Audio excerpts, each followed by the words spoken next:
Hello everyone, সবাই কেমন আছেন? আশা করি আলহামদুলিল্লাহ সবাই ভালো আছেন। তো আজকে আমরা চলে যাচ্ছিলাম আমাদের এলাকার একটা ইফতার মাহফিলে। তো মূলত এখানে আমরা আমাদের কিছু বড় ভাই, পাশাপাশি আরো কিছু জন ছিল যারা আমাদেরকে সাহায্য করেছে। মূলত এটা সেই ইফতার স্পট যেখানে আমরা আমাদের ইফতার মাহফিলের কার্যক্রম শুরু করব। তো দেখতে দেখতে অনেকজনে চলে আসছে, আমরা চলে আসি। তো এখানে আমাদের সাথে আরো আমাদের কিছু বড় ভাইরা সাথে ছিল। তো আমরা সবাই এক হয়ে আমাদের কার্যক্রম শুরু করে দিই। এখানে আমাদের যেটাকে বলে শরবত, সেটা আমরা মাখাচ্ছিলাম। তো শরবতের পাশাপাশি আমাদের এখানে ছিল বিরিয়ানির প্যাকেট। সেই বিরিয়ানির প্যাকেটটা আমাদের সাদিক ভাই এখানে হাতে রাখছিল। তো এরপর সাদিক ভাই একে একে হাতে পাস করে দিচ্ছিল তাল হাওয়ার মাধ্যমে। তো এটা ধীরে ধীরে সবার হাতে চলে যায়।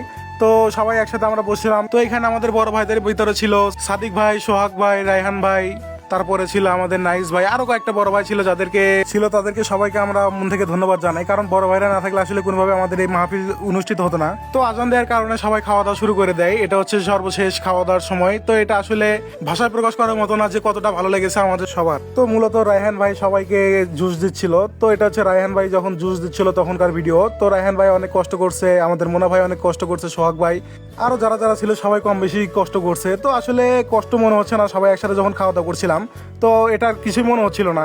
মূলত আনন্দের সময় এগুলো কষ্ট কিছুই না, সবাই একসাথে মিলে একসাথে খাওয়া এটা আসলে অনেকভাবেই ভাবতেই ভালো লাগে। তো যাই হোক, সেটা বিষয় না, আমরা সবাই একসাথে ছিলাম, আমাদের বড় ভাইরাও পাশে ছিল। তো এটা শেষমেশ সন্ধ্যার পরে খাওয়া দাওয়া আসলে অনেক ভালোই লাগলো। তো ধন্যবাদ সবাইকে আমাদের ভিডিও দেখার জন্য। আসসালামু আলাইকুম।